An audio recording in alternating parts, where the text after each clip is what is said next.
Welcome to Barbaras Bulletin, the podcast where we dive into the latest news and current events from around the world. We're starting off with a developing story that's making headlines in the UK. A record number of migrants have arrived in the country on a single vessel, with 230 people crossing the English Channel in a mega dinghy. This is the largest number of people to arrive on a single boat, and it's sparking renewed debate about immigration and border control. The UK government has been working to address the issue of small boat crossings, which had become a major concern for authorities.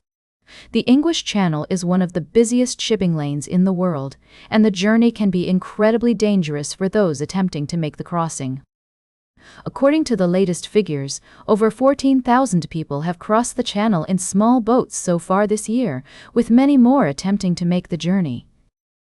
The UK government has pledged to smash the gangs behind these crossings and reduce the numbers, but critics argue that more needs to be done to provide safe and legal routes for those seeking asylum. The issue is complex, with many different factors at play. On one hand, there are concerns about national security and the need to protect borders. On the other hand, there's a humanitarian aspect to consider, with many of those making the crossing fleeing war, persecution, or poverty in their home countries.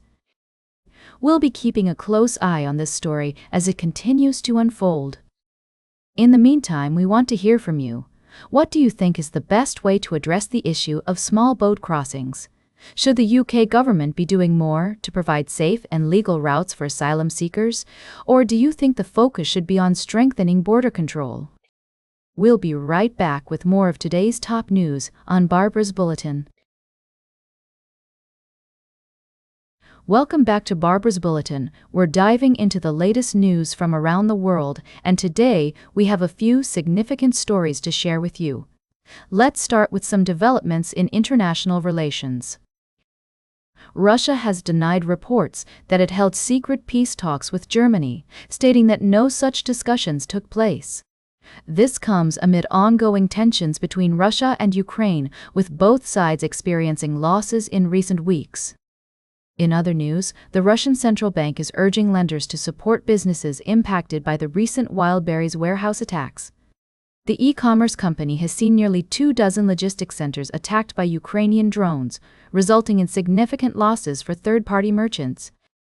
The central bank is advising creditors to offer loan relief to affected businesses, with major lenders such as Sberbank and VTB already announcing their readiness to provide restructuring programs and debt relief. Meanwhile, residents of Kamchatka are bracing themselves for a near-total internet shutdown due to undersea cable repairs. The maintenance work is expected to last for several days, leaving many without access to online services. This is not the first time the region has experienced disruptions, with previous incidents including tsunami alerts and military drills. It's essential to note that these stories are complex and multifaceted, with various perspectives and interests at play. As always, we strive to provide a balanced view of current events without taking sides or promoting any particular agenda. Our goal is to keep you informed and up to date on the latest developments from around the world. Welcome back to Barbaras Bulletin. As we wrap up today's show, I want to take a moment to talk about an issue that affects us all: transportation. Specifically, I'd like to shine a light on the challenges faced by Dublin Bus in recruiting and retaining drivers. Recently, the company has taken the innovative step of recruiting almost 100 drivers from South Africa as part of its international outreach efforts. This move is a testament to the company's commitment to addressing the shortage of drivers that has persisted since services returned to capacity after COVID. But what's it like to be a Dublin bus driver? I'd like to share with you the story of Carl King McDonald, who left his job in logistics to join the company. He recalls the day he decided to make the switch, when he was labeling 4,000 yogurts alone and realized he needed a change. A bus drove by with a Join Dublin Bus advert, and it was like a eureka moment for him. 2 years on, King McDonald hasn't looked back. He enjoys the driving, the shifts, and the sense of satisfaction that comes from helping people get where they need to go. He's even learned a few phrases in different languages to assist passengers at the airport. And despite the occasional difficult encounter, he believes that most passengers have your back.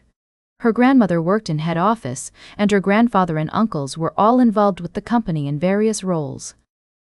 She's committed to addressing the driver shortage and is exploring innovative strategies, including open days for women and partnerships with unions and law enforcement to support drivers. It's clear that being a Dublin bus driver is not just a job, but a calling that requires empathy, patience, and dedication.